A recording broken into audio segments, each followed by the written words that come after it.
This is ACOFAE.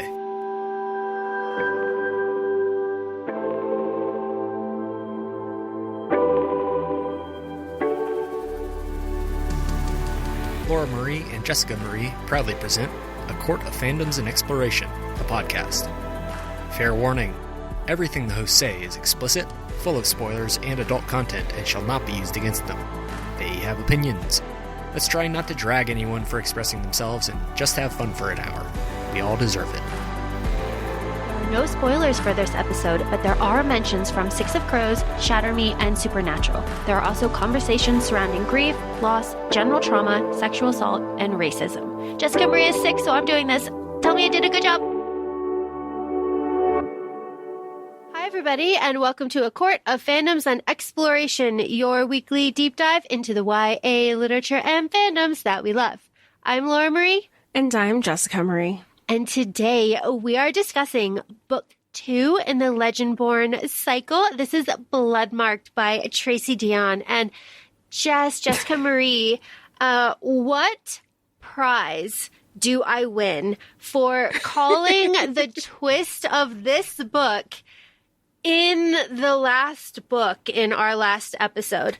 If we can locate that clip, we will play it here.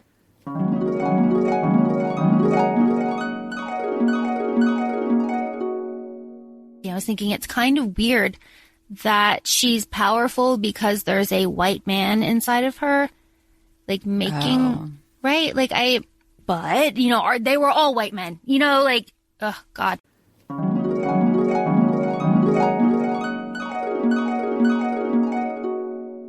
What do I win? I mean, outside of an I Told You So dance, because those are my favorite. I mean, what do you want? I feel this coincides with that because I don't know about you, but the entire time I was reading this book and I'd get frustrated, I was thinking of the Schmidt clip from New Girl where he goes like, a white man? No, typical.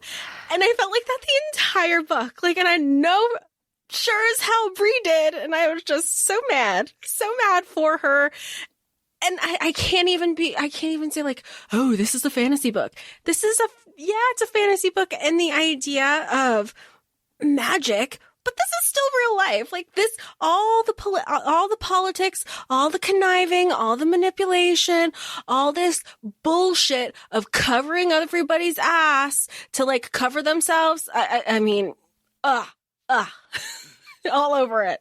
All over it. And yes, so the white man, I mean, there's a lot of like really crappy white men here, but I guess the main shitty white man would be Arthur. And, you know, never let a white man have control any of your power body over you. Yeah. Ever.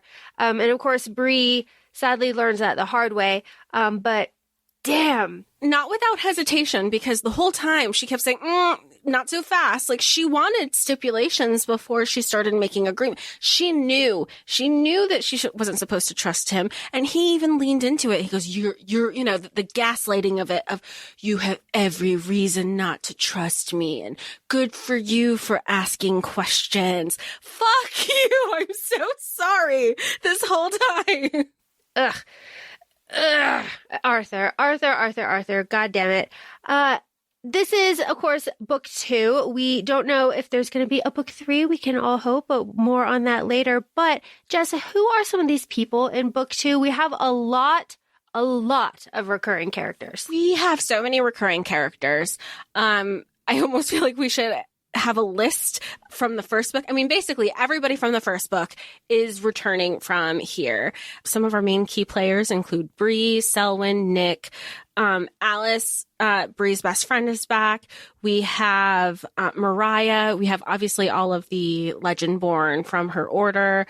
We have someone new who, Erebus Verelian. He's considered the most powerful Merlin, but plot twist, he's also the Shadow King, which I didn't see coming. I don't think you did either till I think you were saying you reread it, Laura, and you go, it's right fucking there in the first chapter. It's in the first chapter.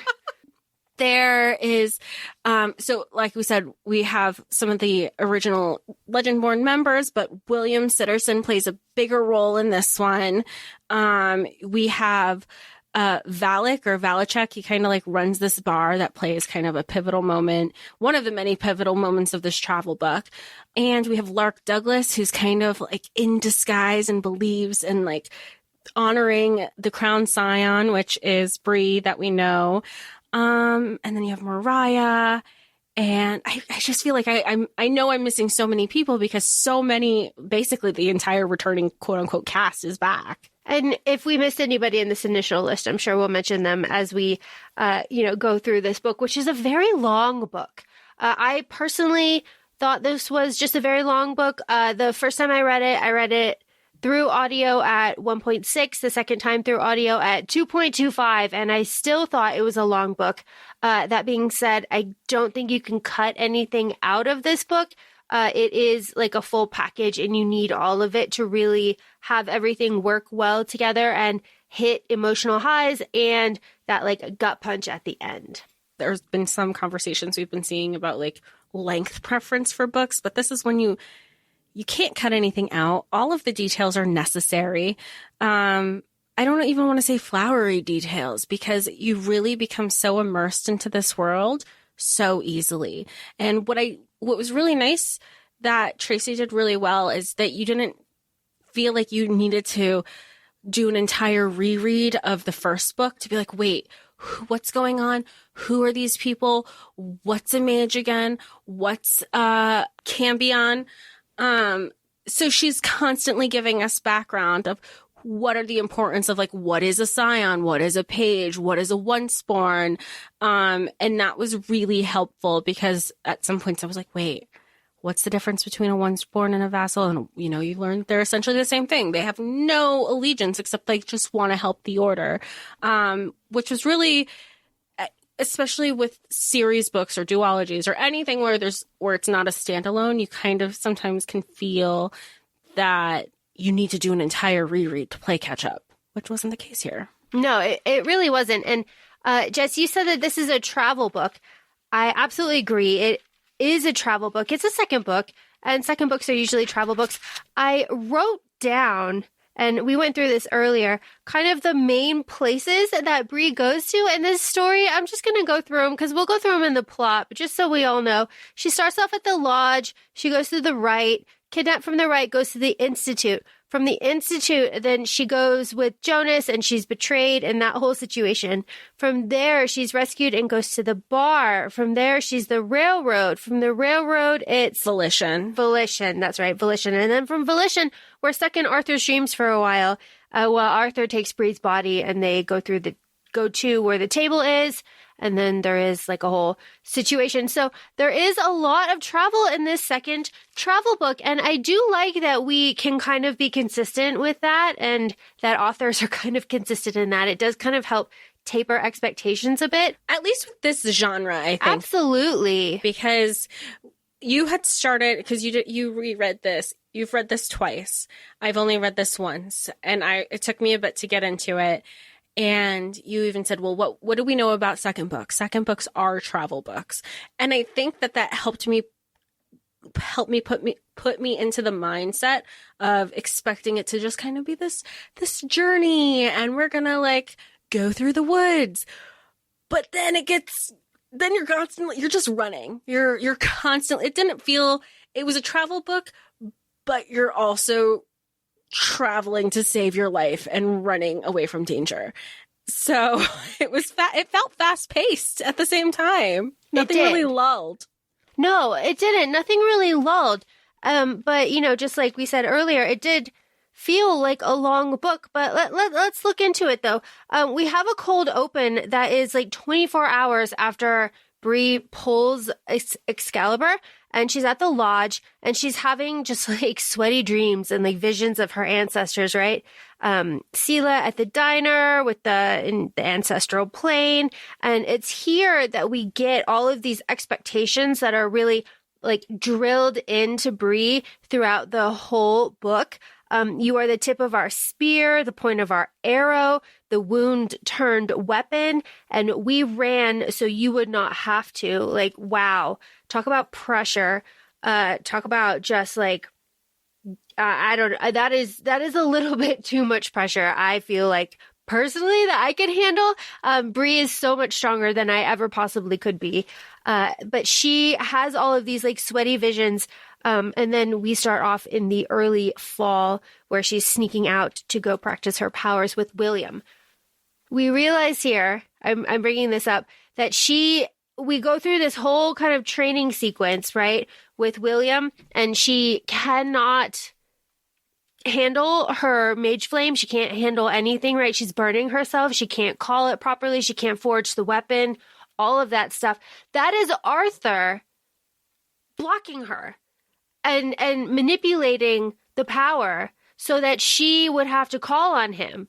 Like, he's doing that to her. So that's why she couldn't call. That's why she can't even like do couldn't it. cut the armor. She couldn't do. Oh, she couldn't do. I didn't pick up on that. All of it. I knew he was just because then when she finally starts making a bargain with him and she tried to work with him later on using her blood magic, he goes, "I am not a pet to be beckoned," and dismissed her. Yeah. Yeah, the gaslighting from the gaslighting beginning. He's got nothing else to do, right? He's trapped in that dream world. 1,500 years. So he is fucking up her power and like sowing the seeds of like discontent so that she has to call on him to learn how to do the power, and he can trap her in with all of the memories. And then, that's why her eyes change color and her hair starts to go. So this has been his plan all along, and it starts right here in chapter 1. And the reread helps really solidify that for me. Also, Erebus, the seneschal of fucking shadows. Good God, it's right there. They're like, he's very powerful. Oh my goodness. But like, even so, he's still set up to have this bad guy villain origin story the whole book. Oh yeah. And he doesn't do himself any favors to stray away from that either. And it's not until the last 2 pages that you realize, he's been protecting her this whole time, which makes sense. Again, when you go back to you do the reread, I have not, but you think of that point where he's like, "Oh, I want to work with Bree one-on-one. Like, you go off." And I'd be thinking the same thing Bree did. He has not so pure motives. He's going to do something because nobody else is looking and watching after us. I would be thinking the same exact thing. Yep. And, that's on us, right? Because he would have probably helped. And like, we don't know. Let's not speculate. But like, damn, Lord of Shadows, with your spear that you throw that is so strong it vibrates the earth and is made of shadow. So fun. I was gonna say, I'm just dumb. Like the second time, I was just like, there it is. But that's on Tracy because the first reread knocked my socks off and didn't expect it. Second reread, there are the clues, just knocking me upside the head. Love that. We have some more characters here. We meet Kestra, the regent, because there is an attack, right? We were trying to keep Bree safe. And she feels like she is being benched, right? She uses the game analogy a lot of like, they're benching her. They don't trust her. She has to like go out there and fight. She wants to fight, but she can't do her power because, we know that Arthur is like blocking her. So she's trying her best. It's the cycle because she's having these emotions, but it's not that she's not self-aware either, because she uses that game analogy. But then she goes, and I get it. I also get it because I can't do these things. So it's this like, I want to be a part of it, but I can't be a part of it because I'm blocked, but I still want to be included, but nobody's here to help me. And how do I get to where I want to do when I'm just constantly spiraling internally, even though she's like acknowledging everything. She's like, I get it, but that doesn't stop her from feeling the way she feels. Exactly. And every time that she is out there, though, like trying to fight, she does like almost die or get hurt or like something happens. So like her track record is not great. And that trend continues like throughout the whole book. This book. Yeah. But in this first battle, there's foxes, and like that's where we meet Erebus. We find out that like Erebus kind of like hand selected Sel and the King's Mage, and like there's this whole background, and like Sel is hot. Sel is hot. This entire book, we've been saying Sel gets hotter as the book goes on. But let's not confuse that this isn't like a romance book. No. Like this is like, you know, I want that to be clear. Tell that to Sel.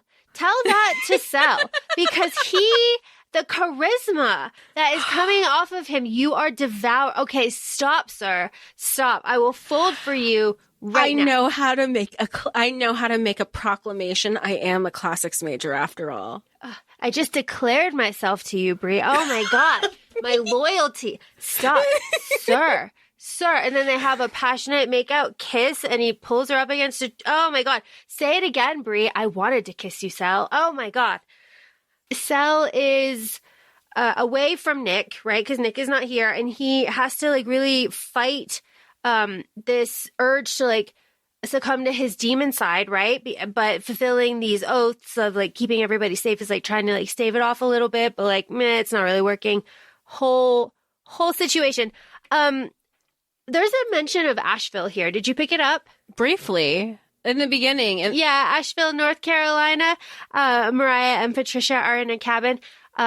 Significant because I got married in Asheville, and I just like that little name drop. I was like, haha, there it is. Anytime anything we read has Asheville in it, we get so excited because they mentioned it before too in the first book too, and we're like, Asheville. Just like, but this time, instead of Waffle House, they had some Bojangles. I was very happy for that. Oh my gosh, yes. And they have Bojangles, where they have a really beautiful like hair braiding moment between Alice, who we love Alice, who's a vassal now. Alice is just a fantastic character, fantastic friend, fantastic person.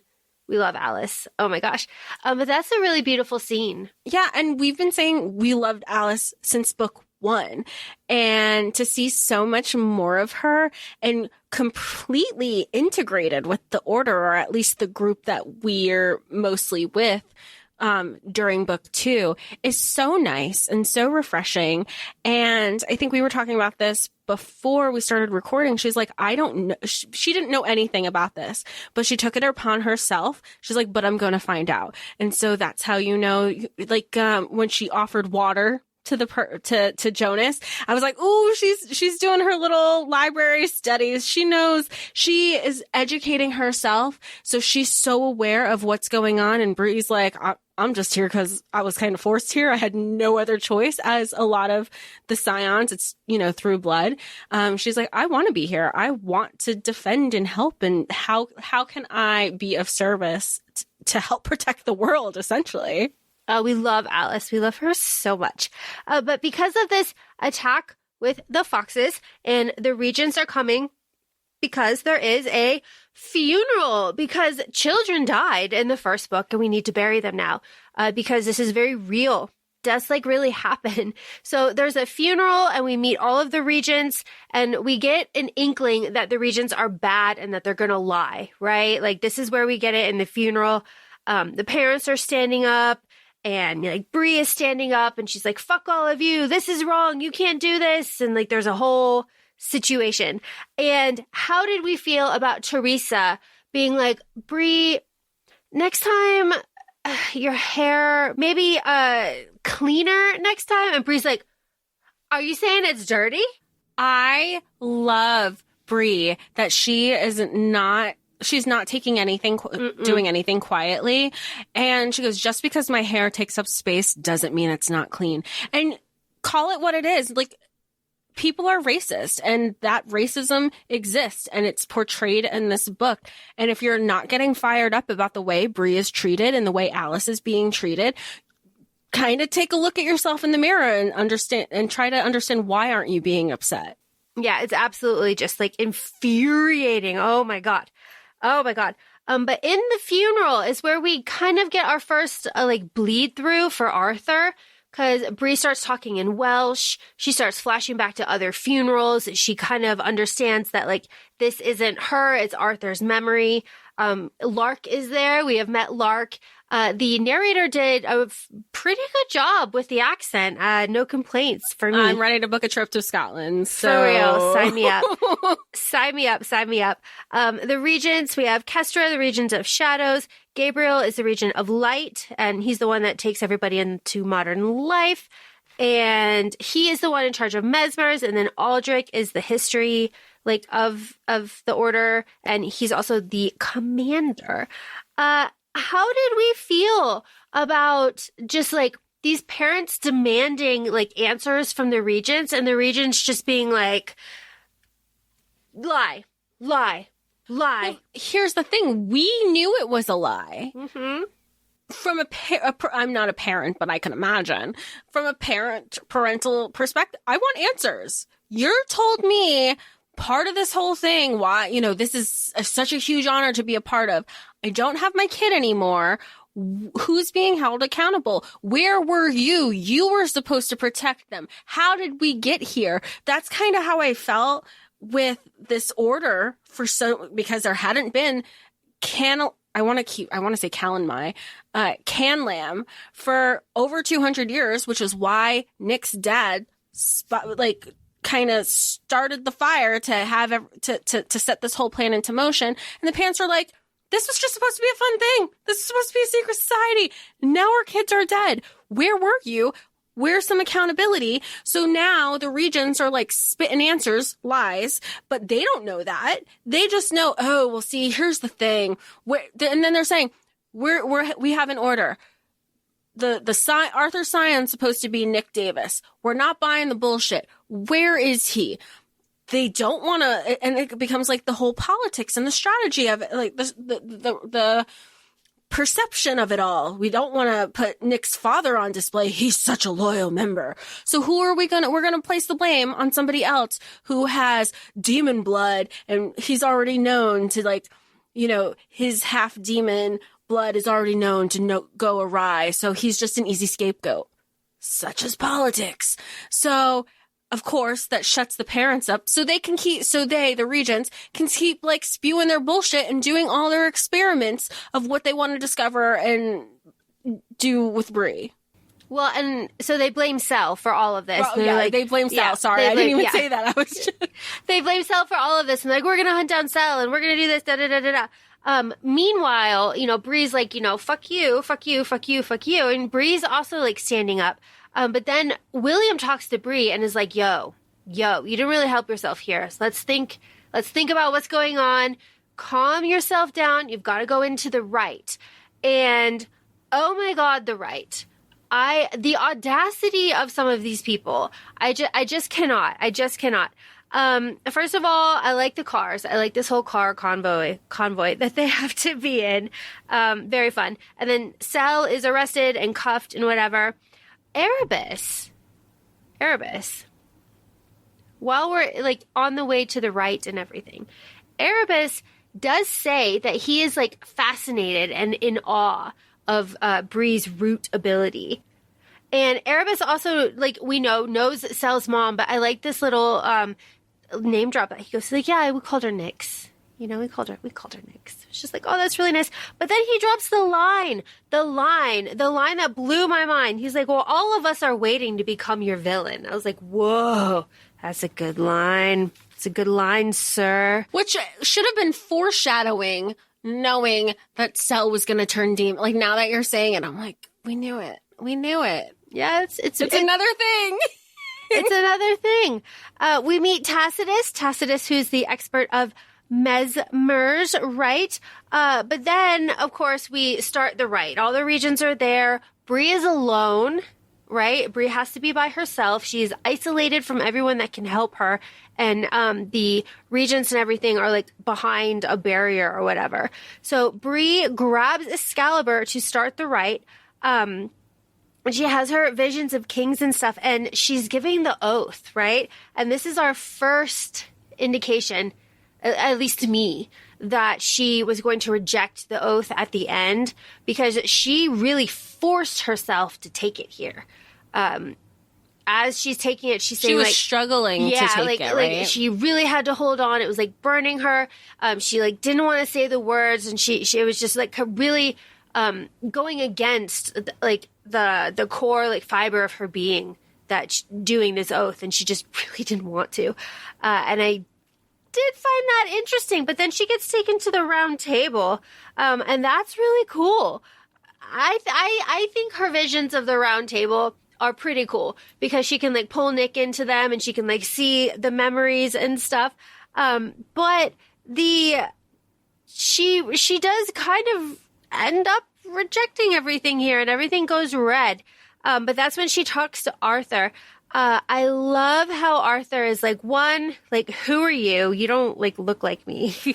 But also like, Bree, of course, you are my, like, he makes it about himself. He literally makes Bree about himself. He's like, you are my honor. Like, of course you are my Bree, using it as a noun. But here, honor or dignity is what I remember writing. And Bree can talk to him, obviously, because she is an medium, and Arthur has not been able to do this before. And there's a vision of a dragon here, which is repeated. This is our first time we have a vision of a dragon, but that dragon symbolism is repeated throughout the book, which of course I really loved. So Bree is having this like her king's moment, and she talks to Nick. She's talking to Arthur. She talks to Vera on the ancestral plane. But as she's doing all of that, she's fucking drugged and kidnapped, and then I guess you can say tortured, because it is. She is. You know, you've finished all of Shatter Me, right? Yes. This moment at the institution, did it not bring you back? Okay. Absolutely. I was like, yes. Especially with the drugging and the repeated stories. And because she's drugged, her root magic that we know from the first book that helps her reject Mesmer is not working in this right yet, essentially. So they keep drugging her. And you later find out that they were drugging her for 6 days and waking up every day, recounting everything, trying to get new information out of her to see if, like, she was lying. Something was like, she was lying, if something would be remiss. But there were certain times where she goes, like, she remembered she had to slow her heart rate down, because she's like, oh, I can give part of the truth, because she needed to protect her. Like, even incapacitated, she was like, oh, I can't tell them everything about my mom, because then they're going to go after it. Like, that I found interesting. And she says a line here that is just so good, and I love it so much. Because she's talking to all of them, she's answering their questions, and one of the times where she's just like a little bit more awake like and into lucid, it, yeah, she's basically telling them all to fuck off, which I'm going to bring that up at the end. But she basically says, "What do you mean? What do you mean? I'm not supposed to be here? I am the tradition. I pulled the sword. I am the tradition. All of this is because of me." But her serum is in the food. And she does like kind of stop eating for a little bit, but then there's like a steak, and like I really appreciated that. She's like, yeah, I'm gonna eat this steak. And then that just happens to have the earpiece. Thank God, so that's the meal that she said, you know what, fuck it. Yeah, it's like too tempting not to eat a steak. But Bree is saved by the lieges. That sprint in the dark hallway, I don't know if I could have done that. I really don't. Because she's talking about, like, she knows that because the lights aren't activating, right? So she's sprinting full speed ahead down the hallway, and it's completely dark. And they're saying, like, your body is slowing down because you think you're going to hit a wall, but there's nothing in front of you. Just go, just run into the darkness. And I don't think I could do that. The self-preservation kicked in for her. And they were like, no, we're here. Just keep going. Just keep going. Like, I don't know if I could do that. Absolutely wild. But here we have Alice, and Alice cannot be mesmered. She cannot be mesmered after everything that happened to her before with Bree. And that is so wonderful, because Bree was told in her captivity that Alice had been completely mesmered to forget her. And that had broken Bree. Bree was so upset. she was broken. I was broken. I was like, she just got her best friend. And this is only the beginning. This is going to be so sad. And then it's going to be like Alice and her dad against Bree all over again. I'm an idiot because here we have Alice and then we have Lissa and we have Samira. And it was just women saving women. And I loved it. Yep. And they were so capable, professional, wonderful, perfect, just lovely. Oh my God. And then there was a line here that I wrote down that just cannot be here for nothing. And that line is, Bree is thinking like, gosh, Alice would make a terrific regent. Yeah. They're just like, well, like a good regent. Yeah. It's like, you know what? Maybe that's going to be the whole thing. Like, because we don't, so I don't know. We don't know as of the time of this recording. We're waiting on confirmation for that third book. But maybe it's, we don't even know if it's a trilogy. We don't know if it's a series. Happy either way, as long as we get more. But I digress. Let's keep plotting, discussing. Keep going. Well, they keep going. And from this saving, from the, institution from where Bree was being kept, they go to the safe house and they get betrayed by Jonas. And like, I was not expecting this. Like, there was a lot of things in this book that I was not expecting, surprisingly, but I was not expecting this betrayal by Jonas to be so like I guess. Okay, here. I guess I'm old. Well, I mean, I know I'm old, but like Bree is 16. Yeah. Right? Bree is 16. And like, I know this is YA. I know the mindset. I know like this is what it is. I understand this. But like, Bree has nothing to do with Jonas's like problem. She is the like representation of the institution, right? And like that's the whole thing. So like if you take out Bree, you take out the whole institution. But it's like, you are so comfortable killing a child. Like you are so comfortable killing a child for like, I don't know. It's upsetting. It's upsetting because on one hand, it's like if you take her down, you break the entire institution. And that is like what so many people want to do. And essentially what kind of Bree wants to do at the end as well. And Nick really. But on the other hand, it's like child. It's hard. So with Jonas, because Bree had like nothing to do with his pain, she's just the representation of it. He's so willing to murder her. It's like, damn, Jonas, damn. Which is where his oath exactly attacks him, because he swore an oath to protect the, Crown Sion and everything, which is Bree.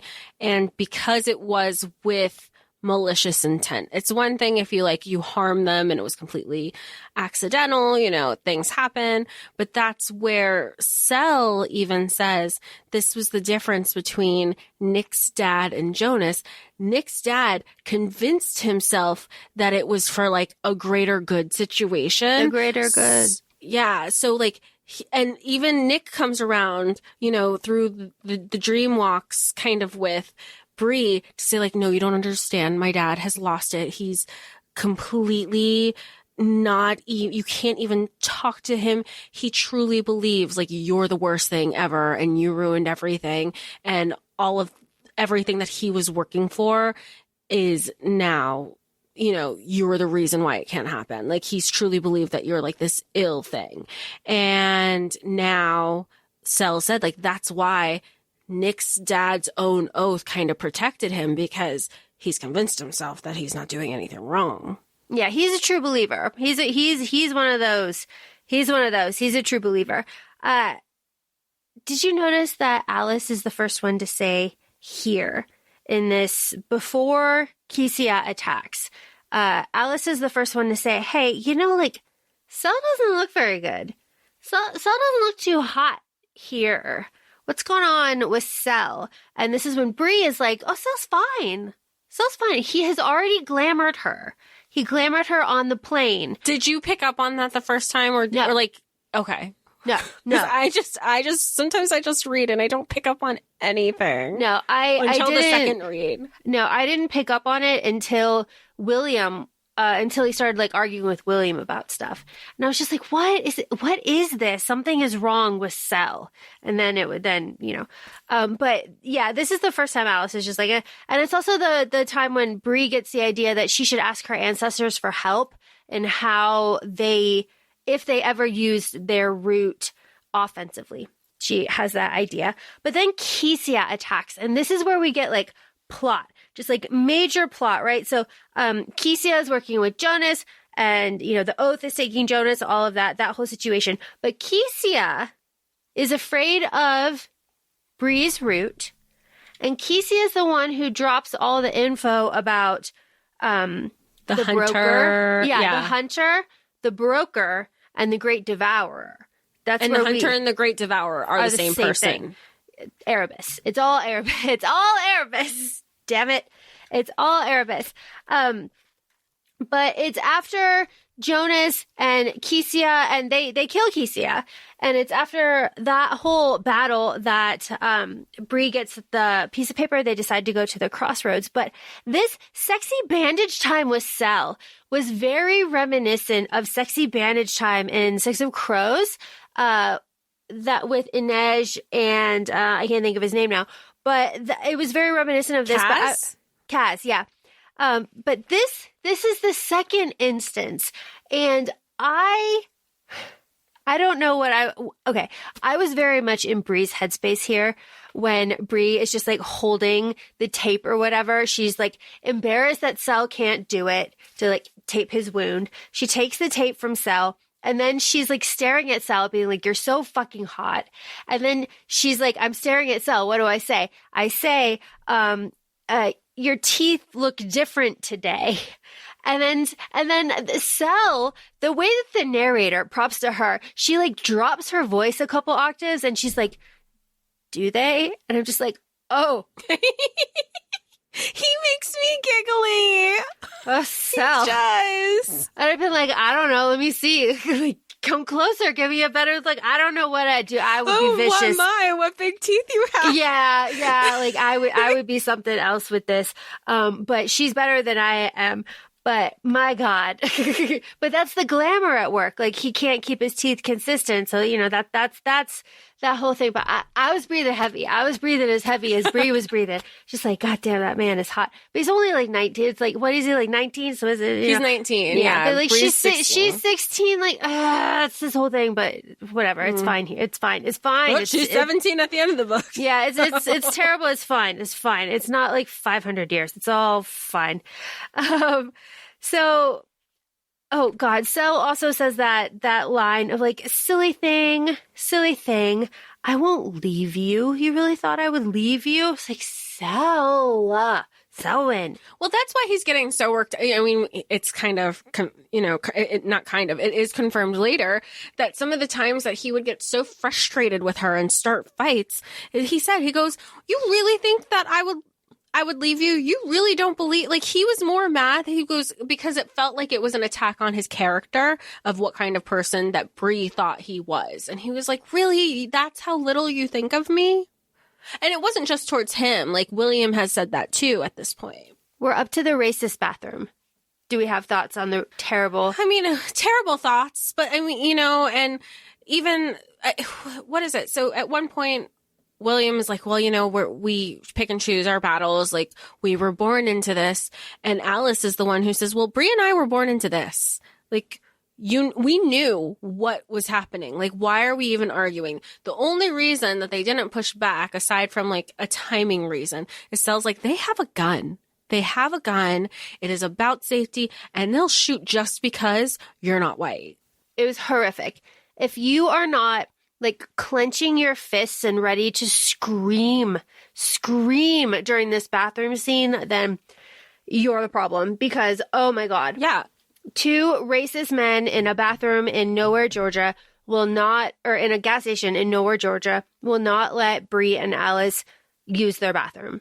But they let William without a problem. And then William's like, the bathroom worked just fine. Yeah. And he's like, not anymore. Yeah, and it almost got very violent, and Sel had to come in and like really talk down William, and then they all left, and it was all fucking awful and weird, and it's all a horrible situation. I don't think we can add anything to it. It's terrible. Get angry. And I think Tracy, what she does so wonderfully in these last 2 books that we've read is that if you're not angry, I hope you are. If you weren't angry before, I hope you're angry now. I hope you're questioning yourself, because even William was like, he didn't pick up on it initially. He was just like, wait, I don't get it, And I think that just speaks to acknowledging some of the privileges others have that others don't. When you started hearing them talk about the crossroads. Crossroads demon! Exactly. Okay. Your mind immediately went to supernatural, immediately went to Crowley. That's where I went to. Immediately went to a crossroads demon. I knew what this was. Like, as soon as they were like, aha, this is a bar. I was like, oh my God. Okay. I know. This is familiar territory. All right. We're looking for the broker. We know what this is. And it is exactly what you think it is. And it is fun to be in familiar territory like this, right? Well, and because of our experience with supernatural, we knew, everybody knows the lore of you assume. There is an assumption that people do know the lore of a crossroads demon. If you're not quite familiar with it, you have the reaction that Alice has. She goes, oh my God, you're the devil. And you're like, the devil has more important shit to deal with. I'm just a crossroads demon. It's like, I'm a broker. It's just, that's what we have the Crossroads Lounge. There is like a dragon skull up front. It's very cool. There's shipping containers. It's very dark. There's a stage, very awesome. We get some plot in here. We get a mage flame shot. And this is another instance of the waitress seeing Sal not doing well and giving him like a shot of ether. That's what it was. A shot of ether to help him out. And this is where we get William explaining that demons need 2 things. They need human emotions, human energy, and also ether to live, which I thought was interesting. And I think it's specifically negative emotions, because they talk about grief and guilt and rage, that kind of thing. So all very interesting. And this is oaths can help curb, your demonia. But then we have this again. Yeah, very Alice. Sexy. Where do we start? Everybody's like, you know what? We got changed. You've been traveling. We found these clothes. And then, Alice is wearing something fire. And so is Bree. But Bree is a little bit more cleavage showing. And Bree's yelling at her best friend. Why didn't you tell me? My boobs are all out. And Alice is joking. She's like, what was I supposed to tell you? Your tits are out, Crown Sion, which I thought was so... I just love their friendship. Yeah. And then Alice is like, hey, Sal, what do you think of her outfit? She's playing the perfect wing woman. And Sal's like, you look nice. You look nice. And Bree's having her internal dialogue. Nice? Your teacher tells you what you look nice. But because her and Alice have been best friends forever, and Alice steps in. Nice. This is why I date girls. Taste. And then Sal pouts. He's like, I have taste. I have taste. But then he says at the bathroom, he's like, I do know other words besides nice. And it's just like, okay, Sal, what do you have? Tell me all your words, please. You look devouring. Fold, immediately folding. Oh my God. How has she not folded by this point? I don't know. Well, she's 16 is what I can think.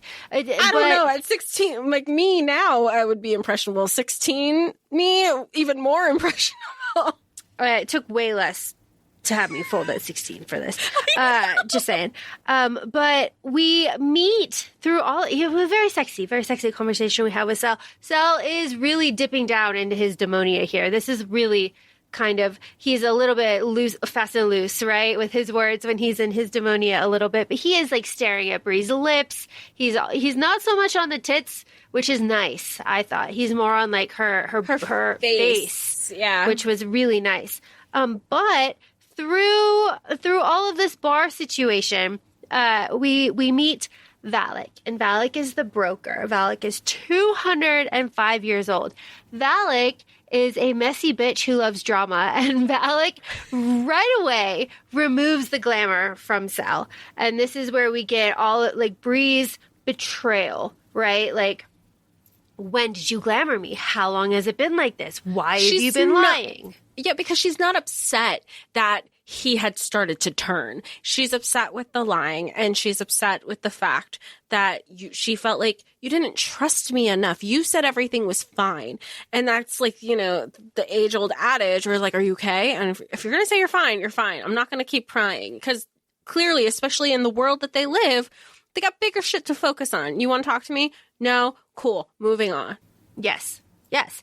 And that whole thing. So Valak reveals himself to be very strong. He's a balanced Cambion, which is very rare. He doesn't do murder contracts, which I thought was very interesting. So that right away gives us like somebody else, you know, was the one that contracted the Gorakel demon to kill. I'm glad I said that, to kill Bree. But through all of this with Valak outing Sel and really talking to Bree, trying to figure out what Bree is. He's kind of hostile with Bree for a while in his office. And then he's like, you know, you have broken the rules of the establishment. You have to pay, yada, yada, yada. We end up with Bree on the roof. Everybody's on the roof. And here's where our Queen Alice is just like, yo, I got a bargain to make. You want it? And he's like, yeah, I want it.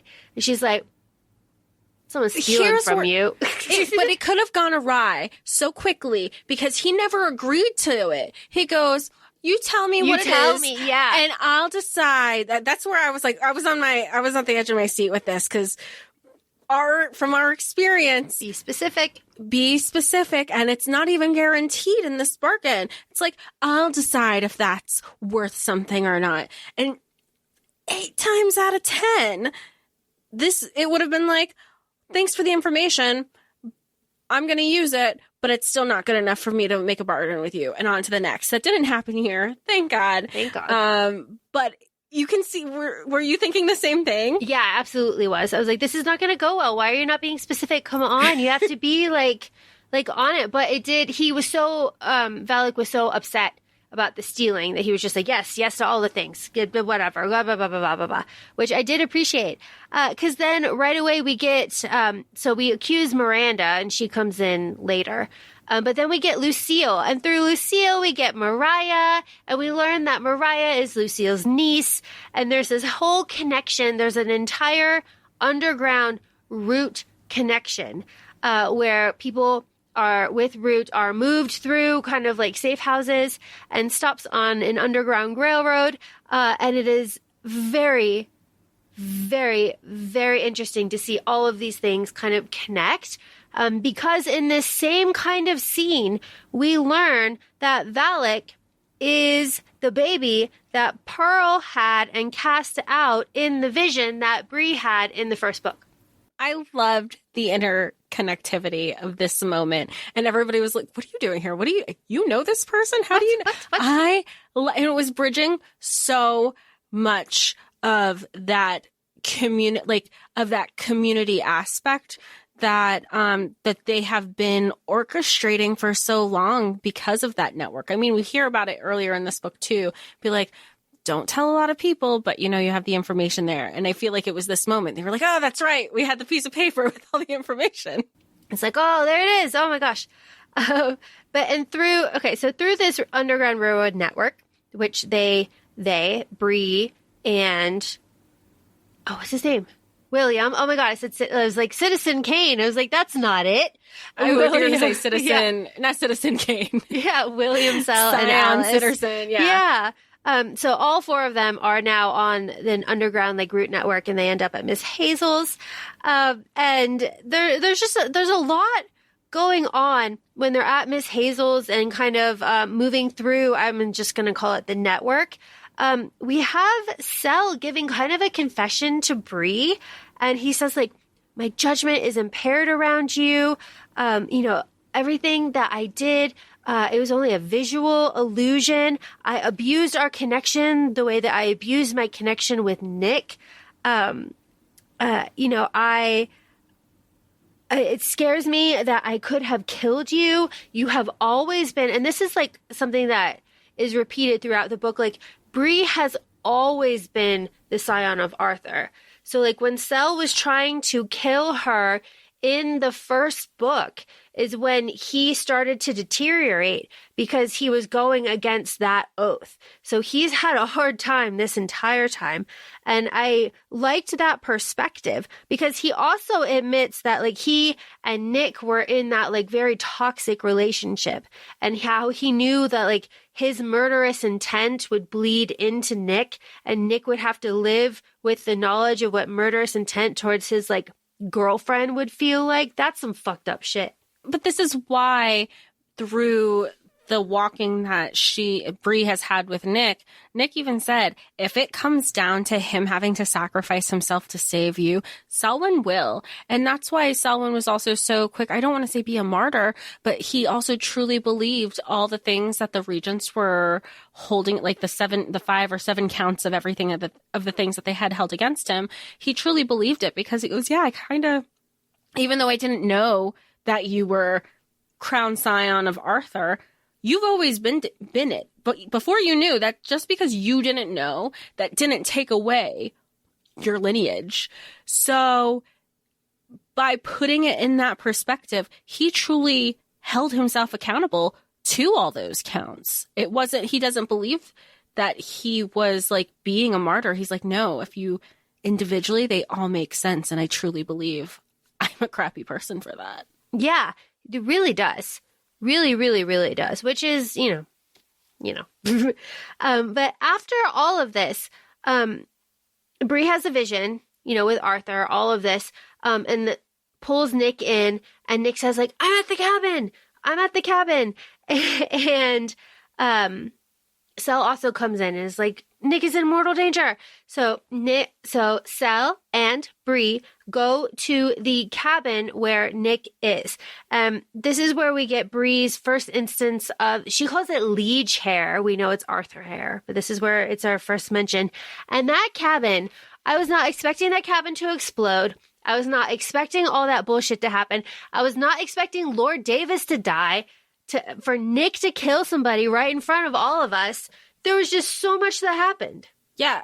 And but I'm also glad that we didn't harp on it either. Like, good. David, like, Nick's dad is dead. Good. Bye. And then Bree was more in shock when Nick killed the regent, not Max, Zhao. Yeah. Yeah. Because she's like, that wasn't in defense. And Sel's like, it was not. He goes, that was revenge. That was a revenge kill. And I think that felt more unreal to Bree because she has only been in self-defense mode, in survival mode in all of these situations. I don't know. I don't blame. And someone even says, he's like, it was bloodlust. Like, it is what it is. Yeah. And it was just, I think it was an interesting perspective for Bree because she's always been taught to be on the defense. And it also kind of solidified some of the questions she was having regarding offense. Yes. Like, I get that. Like, kill or be killed, And also the betrayal right after, too, of being like, you're supposed to come with us, Nick. Like, come with us. Like, we can do all of this together. And Nick is just like, peace. I got my own shit to deal with. I can't deal with it. And y'all, like... No. I liked that. It was unexpected. Again, something else that surprised me. I was expecting Nick to come right over and then to have them all deal with it together. But no, Nick is like out of there. And you know what? Fine. I read that part twice because I was like, wait, who left? Was it Sel or was it Nick? Yeah. Like, did Nick just, because it's another one of those, wait, did he just leave? Did he really just leave? Just like when the authors do the thing and they kill somebody, you're like, wait, go back. I need to reread this. Is that what happened? Did they really do the thing? Yeah. And that feeling is echoed a little bit later because after Sel and Bree, make their construct and they use the root and they burn Erebus, and Valak feels that power. There's a major attack and Bree is clawed to ribbons. Yeah. And then it is only after she begs Arthur to save her that Arthur like wraps his breastplate around her. But that whole scene, like Valak comes and finds them and he's like, what is going on? I felt you. You knocked out people in my bar, like miles and miles away. And Sel is like, you have to go get William. You have to go get him right now. And Sel keeps her alive for 3 hours. What did William say? Basically, like making little constructs that were like life support for her. Oh my God. Yeah, and including like veins. It was very, very specific. And then because he couldn't do anything, she had the armor on, and he goes, "You need to take it off. You need to take it. You have to breathe." And then she was just like, "How bad is it? How bad?" He didn't what she tried to see. He wouldn't let her see. She didn't even know how bad he was injured. He must have mesmerized himself or something, did the glamour thing again. That was the part where Valak finds out who Bree is, because he goes, like, okay, I get it. But what is he going to do? Bree's just a page of Scion Arthur. And he's like, no, that's not the king's page. She's the king. She's my king. Get her. Get William. And William, I really feel for William, because William goes through, when Bree wakes up 3 days later, and, Sel is still out too, but when Bree wakes up 3 days later, William kind of catalogs her injuries and goes through everything, and Bree kind of realizes that she was very, very lucky and that she was supposed to be dead, just the way that she had been like shredded. But then we have another fantastic little conversation with Sel. And I swear to God, what Sel means to say is like, no Merlin loves you the way that I love you. That's what he was saying. But he's like, no Merlin like cares for you. I don't remember the exact words. In my head, it's just like, no Merlin loves you the way that I love you. I'm just like, God damn it, Sel. Oh, yeah. Well, that's why when he says love about Cariad and all the little meanings, and she was like, well, which one did you mean it? And he's like, all of them. Done. All of them. Done. All of them. Done. Oh my God, sir. Okay, so there's a lot going on here when Bree wakes up, but the most important part is that Valak's gonna leave, and Valak's like, hey, I can assess like bargains and stuff, so I can take a look like inside of you and like see what's what. We're all kind of just interested. Just, saying. And so he does. He like touches Bree and like, rifles around a little bit, kind of sees what's going on, and reveals for the first time her blood mark for the very first time. Very fantastic. Need to see some fan art of this. Is beautiful in my head. I just wish there was some more fan art of the series in general. Yeah. Okay. So, Valak reveals the blood mark. And this is what we kind of figured out with the blood mark, right? So Vera, when she made the bargain, she bargained like all of her ancestors, right? Yeah, because Valak was like, I knew that there was a bargain. What is the bargain? And when they say like to the extent of like every firstborn, every daughter, till the end of time, basically. And they all die young. And that's when Valak's like, that'll do it. That'll do it. Yeah, and so the mark is marking Bree as part of a bargain, and that demon is waiting to fulfill the bargain. And that demon has to be like really ancient because it's an old mark. And it's revealed then at the end of this that she was blood-marked by the Hunter. Of course, the Hunter is the Great Devourer. The Great Devourer is Erebus. Erebus is the Shadow King. They're all the same person. But it was really, really great, that reveal. And it's from there that we end up in Volition, Our Will Be Done. Really, really wonderful. And this is where we get Bree being like, she could be like a DNA memory kind of person, too, which I thought was interesting. This sequence of Bree calling all of her ancestors in the circle, right? And having them all say like, no, or the Hunter, like, no. But then when she fucking loses it on Vera and like breaking generational curses, you scream at your ancestors, you let them, it's like, you have this perspective. It's like, you saved us, you trapped us. You kept everybody safe, you cursed us. I loved this interaction between Vera and Bree. Like, if I could scream at my ancestors, oh my God, what would I say? I love this. I have this. underlined and highlighted. First, it's all like, they're not telling her. She's like, how do I use this power? Like, and I thought it was going to be like this whole, like, the power's in you. It's all about like how you have to discover yourself. But then I love that what was the other book that we had recently, I can't even remember, maybe not recently, but maybe like back in 2021, where she didn't, like, the female MC, she didn't even have time to yell at her mom who was in the hospital. She was like, I have all this shit and all this rage. She had every right to be mad at Vera. Like, what's the line? You didn't just, she was like, Vera says, I saved our bloodline. She goes, you cursed it. And you have to think, not only is Bree, she's 16, she's still, not only are all her hormones running high at the same time, her emotions are absolutely valid, whatever the case might be. Because even though at the end of the book, we find out that Erebus has been like protecting her in some sort of capacity, that doesn't negate all the shit that her and her ancestors have gone through up until this point. She's like, it's like those TikToks that you see, you're like, I didn't ask to be here. I didn't put myself here. You did this to us. Yes. And what Bree does to everybody is, in her rage, her root like burns through, like comes out of her eyes, and then comes out of her mouth. And she's so angry. She's like, Vera, get back here. Don't you turn your back on me. I'm still talking to you. And she's so angry. It like shoots up and like goes through the barrier in volition. And she's so like upset and like shameful about that she, wants to go to Nick because Nick feels safe to her.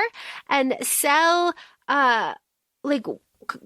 wants her to do that a couple times, which I want to call this now. I think they're going to be a throuple. I think it's a throuple situation. I think that's fine. I like that just fine. But I want it. It's like this book, as much as it's like plot, I don't want it. Like, I don't think it's a romance. I think this is a very good, just like book.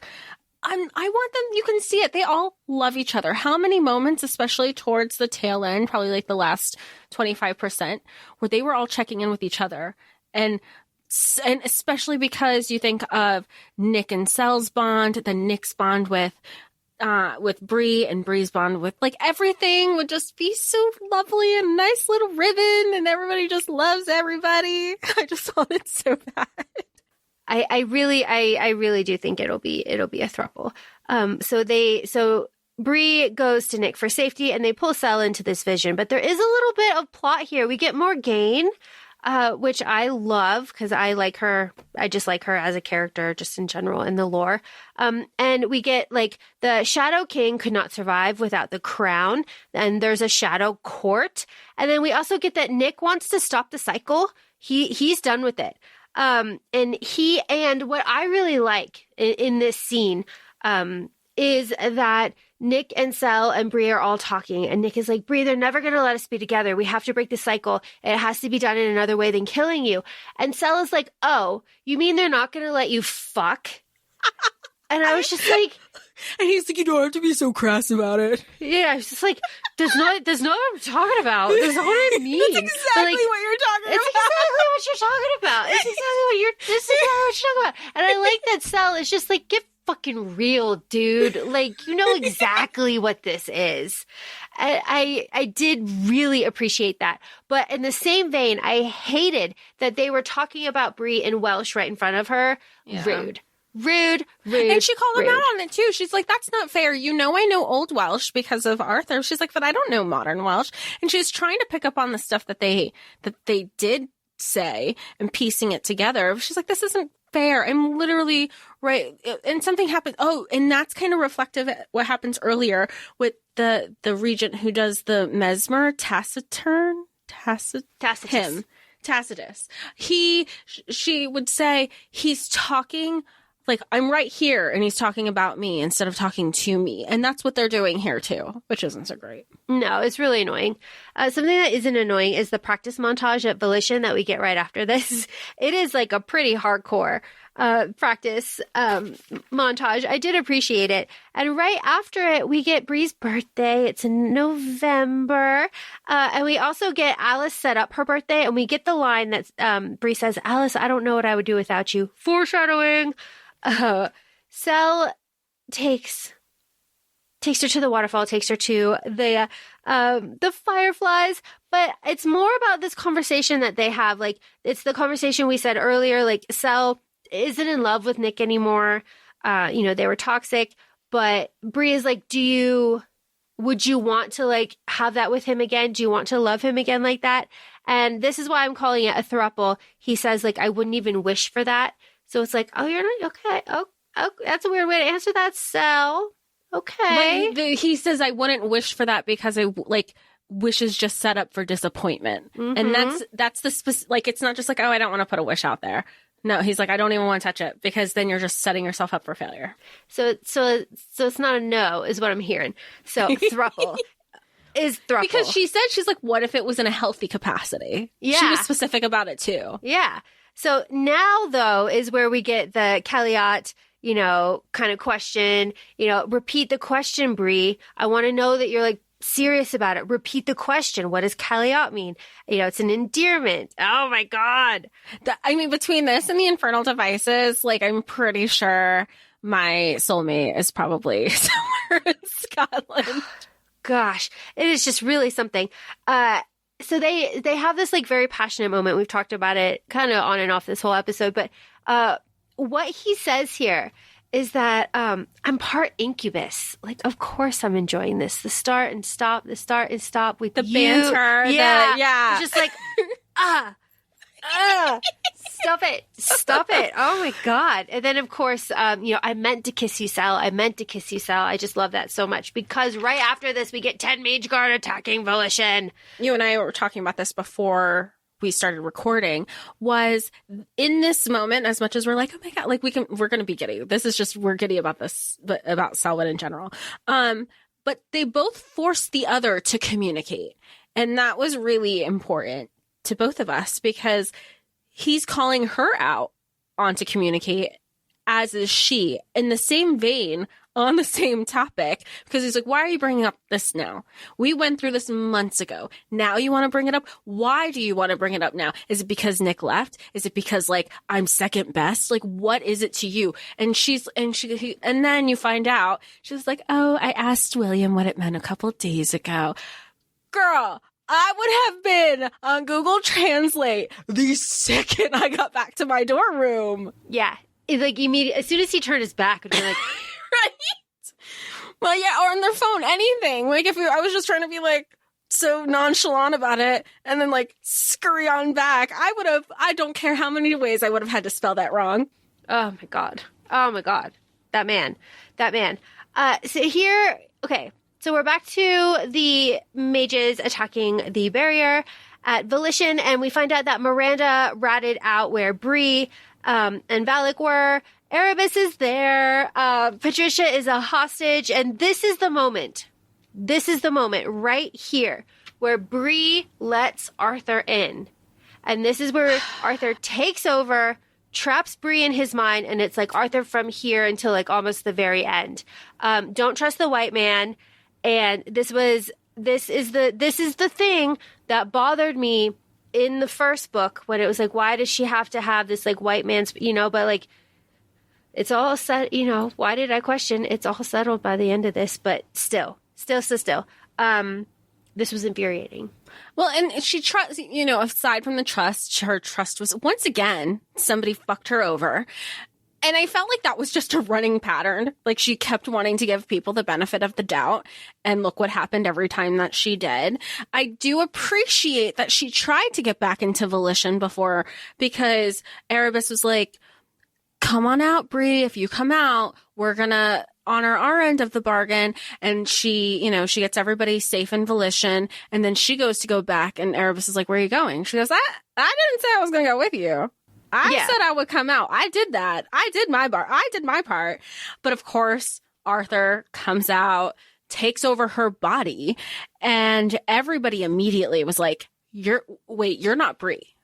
You're not Bree. And even later on, I think it's really funny that Arthur kind of got fucked over too by everybody around him. He's like, wait, what's going on? This isn't what I signed up for. And it's like, funny how that works, huh?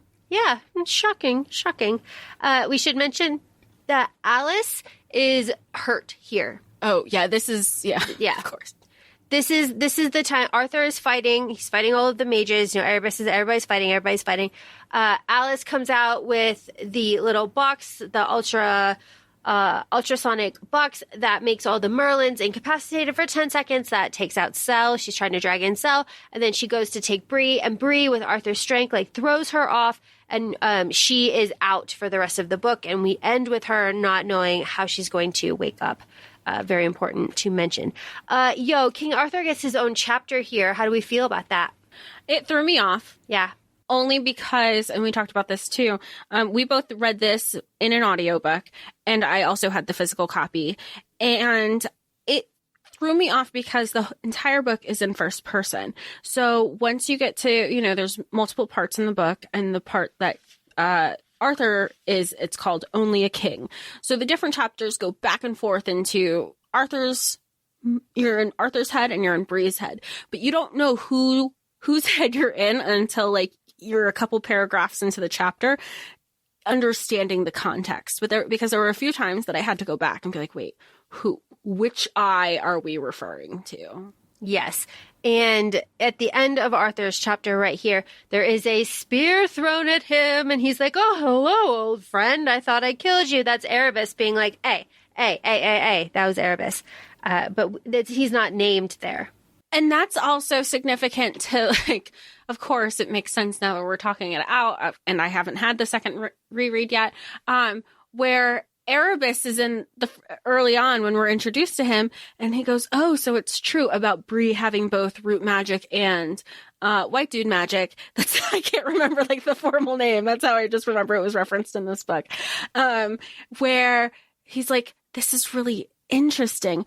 And your crown Sion, we always had similar strength.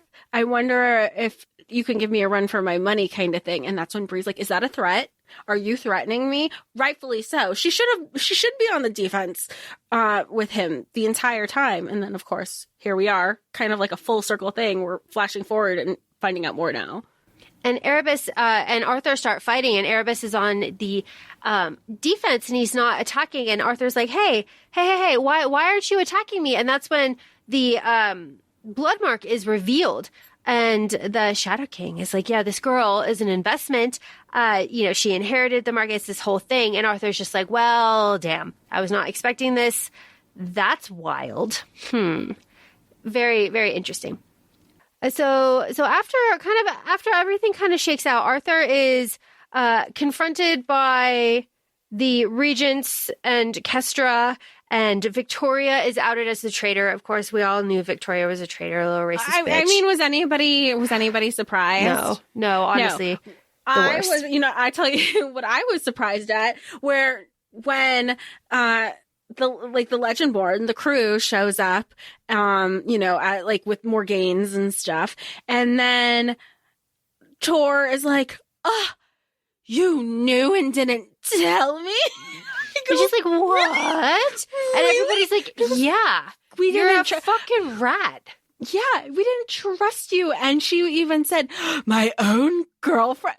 Look at really, ma'am, you are in no position to be I was just like, the audacity of this bitch. Yeah, for real. The audacity. Yeah, and the Morganes with their crosshatch little magic and everything. And she's like, treachery. And everybody else is like, treachery. Yeah. The fuck. I was like, is she for real? We should also mention that the regents broke Excalibur because they figured, why not? Stupid men. We're up to... Arthur was like, what did you do? Just like, boy, what did you do?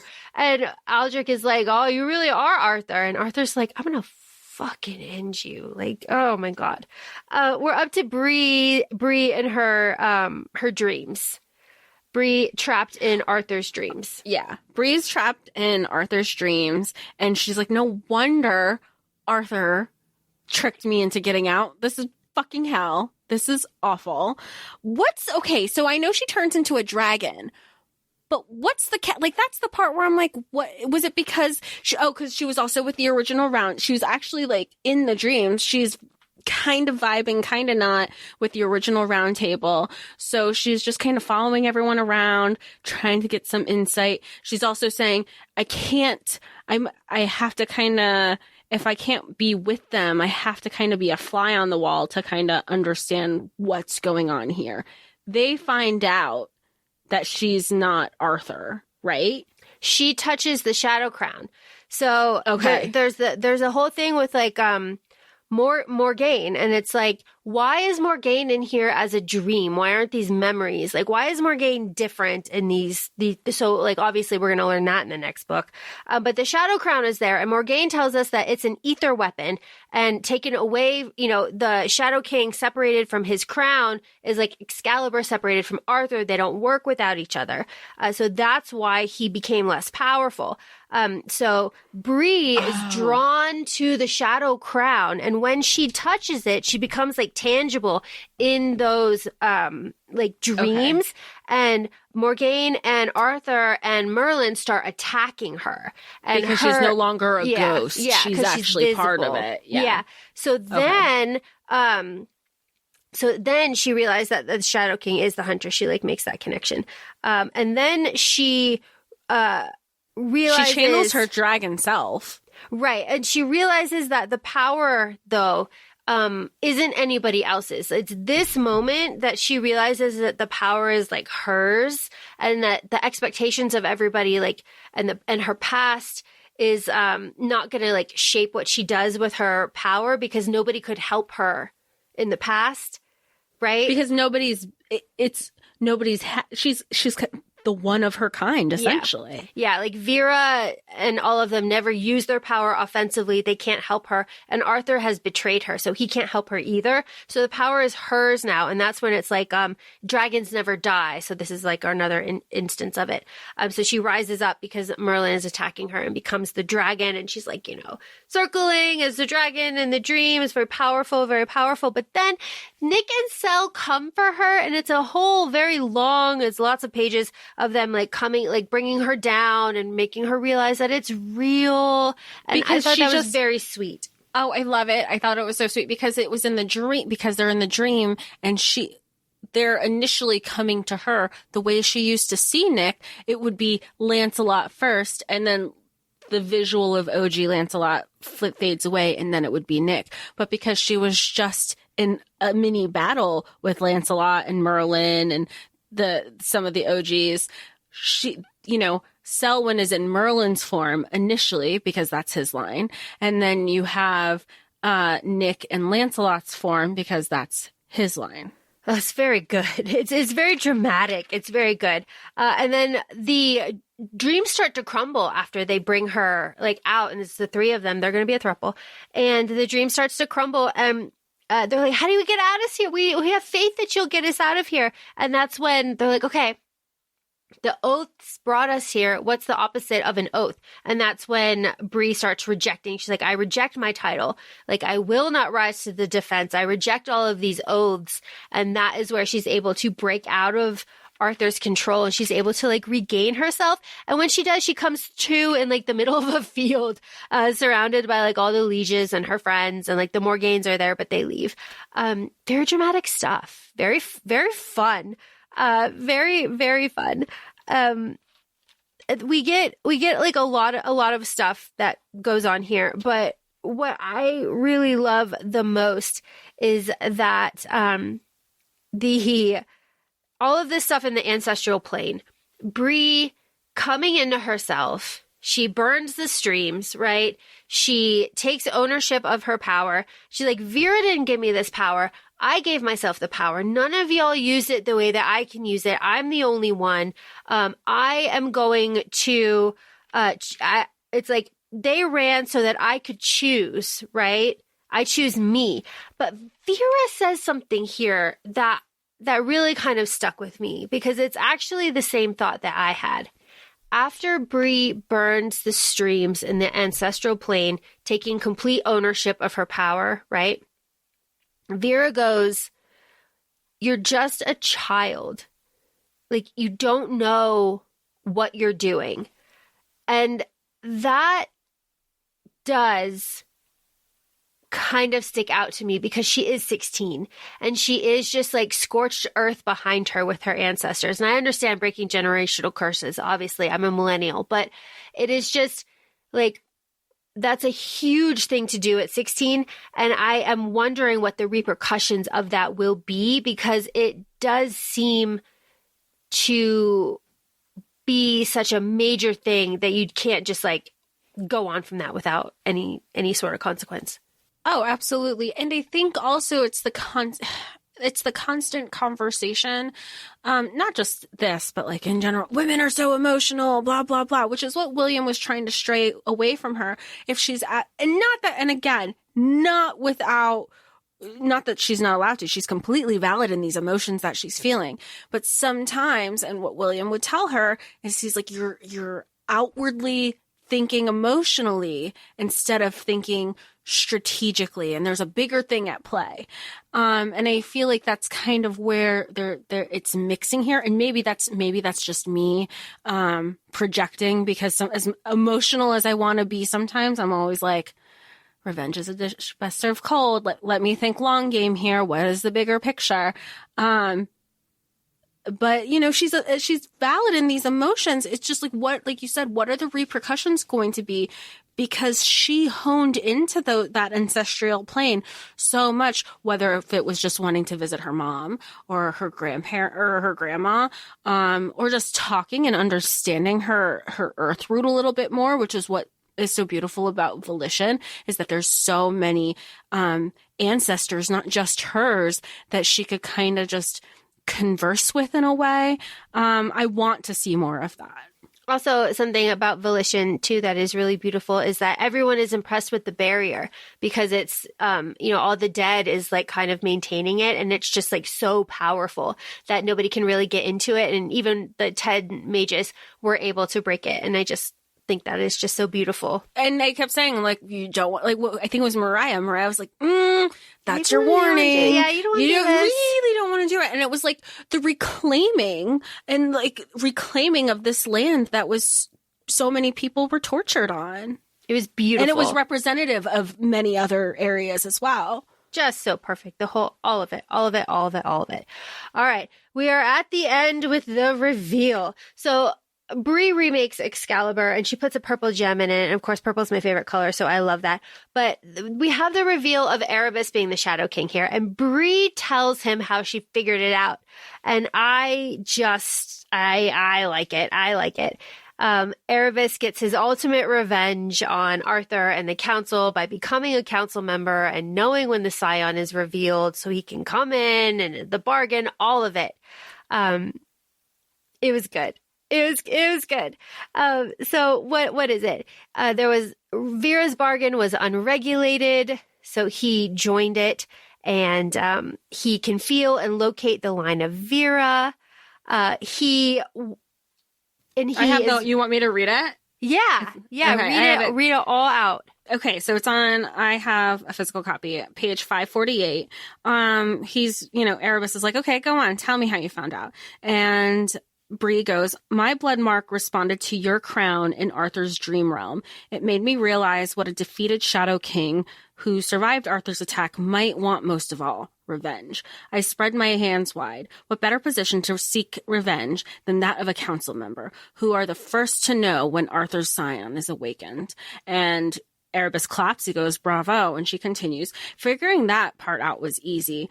I know what Vera pleaded for the night she bargained with our ancestors, but your bargain with Vera was unregulated. How did you find her? What did you exchange exactly? And this is where Erebus said, I knew an opportunity might present itself with a Scion of Arthur one day, and waited for one to arise. I had no idea it would arise with Vera's spell. I was simply at the right place at the right time. She pleaded for protection of her bloodlines, and I joined that bargain. When one of your line is in mortal danger, I can feel it and can locate you. And that's when we get more of the reveal from Bree saying, so you're not trying to kill us, you're trying to protect us. And that's why you were the one who tried to protect me from the other regents. Excellent. Thank you so much. You read that so well. And then what is our bargain here? Our bargain here is Erebus, or Bree will go with Erebus, because when Bree dies Erebus is going to suck out all of her ether. That's his like end goal here for that. So he gets the power to get all of that. But she's like, you know what? This is what I want. You're a bargain demon. You're all for bargains. What do you want? And he's like, she goes, I want to be trained. I don't know. I have all this power. I don't know how to use it. Nobody has taught me and can give me any information because she is essentially one of her kind. Why don't you train me? And he goes, I'm not sure about this. I mean, you would have a young life. I'm going to want to unalive you so I can get you at your peak ether level. And she goes, okay. But at that point, she's also probably resigned that she already knew she was going to have a short life. So she might as well get the most out of what she can.